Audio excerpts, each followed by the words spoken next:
मेरे साथ हैं सुदीप मल्होत्रा जी। आज केंद्रीय बजट आ चुका है। इस बजट को कुल मिलाकर आप कैसे देखते हैं? क्या विकसित भारत की दिशा में आगे बढ़ाने वाला, उद्योगों को आगे बढ़ाने वाला, आम आदमी को राहत पहुंचाने वाला बजट है? तो इस बजट में दो चीज़ें बहुत महत्वपूर्ण थीं। एक तो डिमांड साइड में डिस्पोजेबल इनकम बढ़ाने के लिए जी। जो टैक्स ब्रेक दिए गए हैं बहुत ही एविडेंट जी। है। तो उसके वजह से लोगों के पास पॉकेट में ज़्यादा पैसा होगा तो डिमांड बढ़ेगी। जी। और दूसरी तरफ गवर्नेंस को सिंप्लीफाई करने के लिए जी। कई चीज़ों की बात हुई है। वो फाइनल प्रिंट देखना पड़ेगा कि उसमें कितना सच में कुछ दिनों में आगे निकल के आता है। जी। सप्लाई साइड में एजुकेशन, हेल्थ केयर पे फोकस था। Infrastructure continues to be a theme.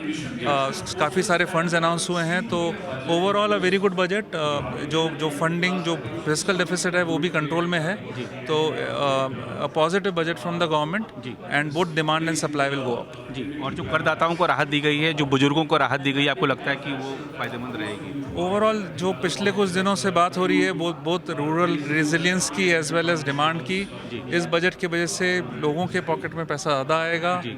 अब ये देखना है कि इन्फ्लेशन हमें कितना हिट करता है, लेकिन राहत तो इमीडिएट राहत लोगों को टैक्स पे वजह से मिलेगी। जी। और जो उद्योगों की ग्रोथ है उसको लेकर तमाम तरह के सवाल उठते हैं। आज का जो बजट आया, आपको लगता है कि चाहे वो एमएसएमई सेक्टर हो, चाहे बड़े उद्योग हों, या जो स्टार्टअप्स हैं, उनको आगे बढ़ाएगा ये? 3-4 फंड्स की बात हुई है। जी। 20,000 करोड़ दिया गया है मोनेटाइजेशन फंड को भी, और 1 लाख करोड़ की स्टार्टअप के लिए भी बात की गई है। तो ओवरऑल ऐसा लग रहा है कि गवर्नमेंट उद्योगों को और स्पॉन्सर करना चाह रही है। बड़े उद्योगों के लिए भी काफ़ी सारे इंसेंटिव्स सागरमाला से रिलेटेड, माइनरी से रिलेटेड अनाउंस किए गए हैं। जी। अब ये पूरी तरह से नीचे कैसे उतर के आता है ज़मीन पे, ये देखना अभी भी बाकी है। जी। लेकिन पॉलिसी सारी पॉजिटिव लग रही हैं। जी। और कृषि आधारित अर्थव्यवस्था हमारी, और ख़ास तौर पे ग्रामीण अर्थव्यवस्था को, किसानों के लिए कुछ नए फंड्स लाए गए हैं। आपको लगता है कि ये भी बूस्ट करेगा? ख़ास तौर पे ग्रामीण क्षेत्रों से डिमांड ज़्यादा आएगी अब? दो चीज़ें जो दिखाई दी, एक तो पल्सेस को रिलेटेड आत्मनिर्भर भारत की बात की गई, तो उस डायरेक्शन में हो सकता है कि फार्मर्स को फ़ायदा हो। जी।